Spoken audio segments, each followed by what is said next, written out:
Good Sunday morning. My name is Jaden Jefferson, and welcome to this week's Community Focus. This morning, I'm joined by Abby Buchhop, who is the director of the Lucas County Emergency Management Agency. First, give me an idea of what your role entails with the county. And I know a lot of us are getting more familiar with you as we've seen you a lot more in recent days.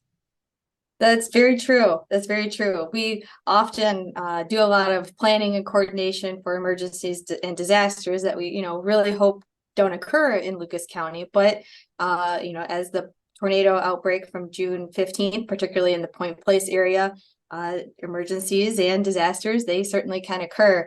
In Lucas County EMA, we have a few different missions. We do countywide emergency planning for large-scale natural and man-made disasters, whether those are hazardous material incidents, severe weather outbreaks, including tornado damage, winter weather, such as significant snow or ice storms.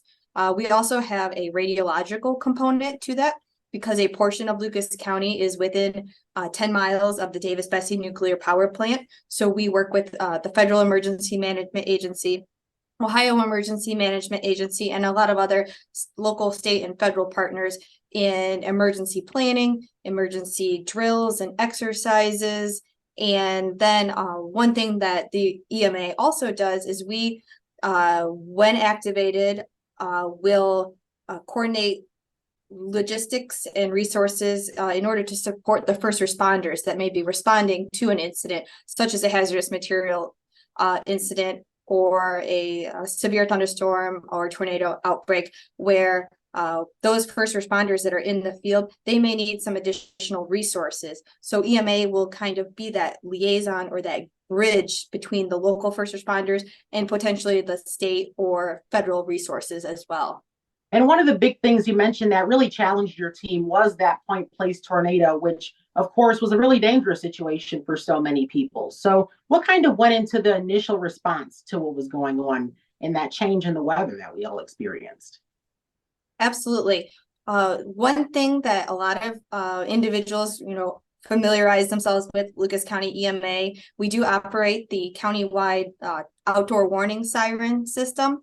And those are activated when there is confirmation by National Weather Service, who are the ones that issue those severe weather watches and warnings.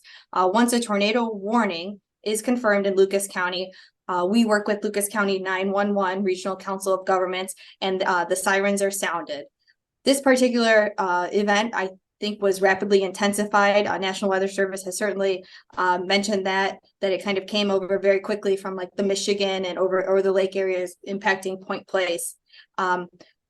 Once that kind of initial impact was over, first responders were immediately on scene in the area. We supported them as much as we could with some additional resources. Some of that included mapping or some technology to assist with the lack of cellular communications.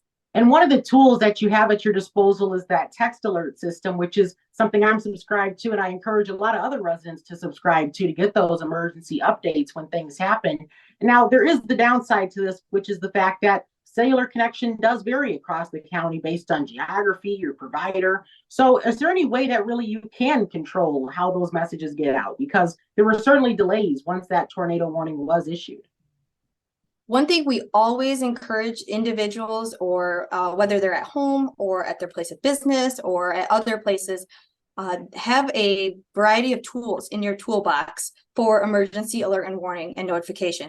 Because one thing we always try to encourage individuals to understand, the outdoor warning sirens are outdoor warning sirens. So they're intended that if you're outdoors and you hear the sirens, go indoors, tune to local media, whether that's social media or your typical broadcast media, to determine what the typical hazard is. Likely a tornado warning has been issued. You're absolutely right. LucasCountyAlerts.com is where individuals can go and opt into the text message notification system. And that will send life safety alerts such as tornado warnings. But it's not limited to that either, because we also have the capability to send those text message notifications out if there should ever be some sort of evacuation or shelter in place requirement made for individuals, potentially due to a hazardous material incident. That was something that was issued in East Palestine in the Columbiana County area. And we can also, with those kind of alerts, we can also issue an IPAWS alert, Integrated Public Alert and Warning System, which is a federal emergency management agency program. And it is beyond just what a text message it is. It's a unique tone and vibrate to your phone, and it captures you by a geographic area, whether or not you're enrolled. So that is one thing we always encourage individuals to make sure that the wireless emergency alert WIAs are turned on, because into your phone settings, you have the ability to turn those on and turn those off. And that will capture everyone regardless of if they're subscribed as well. And then for weather warnings or any other kind of hazards, we always recommend NOAA weather radios too. So it's there's a variety of ways that individuals can be alert and notified, and we always encourage individuals to have as many methods as they can. And I do want to go back to those outdoor warning sirens, because the case in some places, not Lucas County, is that it's a grid system where, the tornado sirens are issued based on the geographics of it all. But in Lucas County, it's a county-wide thing.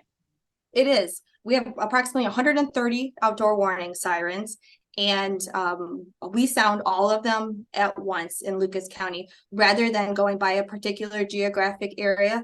The thinking behind that, or the justification being that if there is severe weather impacting a portion of Lucas County, it may be pertinent to other portions of Lucas County, whether or not they're currently being impacted or under a particular warning. And one issue that obviously many of people are dealing with right now, especially if they're business owners or in government as well, is definitely staffing. So is Lucas County EMA adequately staffed and prepared for things like this? Absolutely. So we do have a vacancy that we are working to fulfill for our all hazards planner. We had someone that was here for many, many years, but he returned home to kind of work in an area closer to his family. However, we work very, very closely with Lucas County 911, Regional Council of Governments, and Lucas County 911. It's more familiar with it for the call taking and dispatching, and their supervisors are the ones that assist us with some of those emergency alerts and notification systems as well, including sounding the sirens. And if there's any main takeaway for your team, following this disaster in Point Place, and luckily no one was injured or killed during this, but what would you say are some lessons learned, for the next incident? One, I think, significant challenge, and we're having some, we call them hot wash or after action conversations. We have these after any kind of real world emergency or disaster, but thankfully we also have these same kind of conversations after drills and exercises as well. One challenge that I think both first responders and EMA also kind of ran into was the lack of cell coverage. Thankfully, the county has a 800 megahertz radio system, so that was very well functioning. But a lot of times, it's cell to cell first calls or so like that. And so there were some times in the area where calls couldn't go out. So we had to quickly kind of pivot and go back to the radio system as well. So that's another, and that also included some of the support that we were providing included mapping and printing at the command post. However, lack of internet, lack of Wi-Fi, lack of power. So that's building up our redundancy and some of our technology is something that I think we have definitely looking towards improving in the future as well. Thankfully, we always have redundant communication capabilities though. For sure. And technology is always great until it doesn't work. That's for sure. Exactly. Abby Buchhop of Lucas County EMA, thank you so much for your time. Yeah, thank you. It was great to talk to you. Thank you. And that's this week's Community Focus. Have a great week.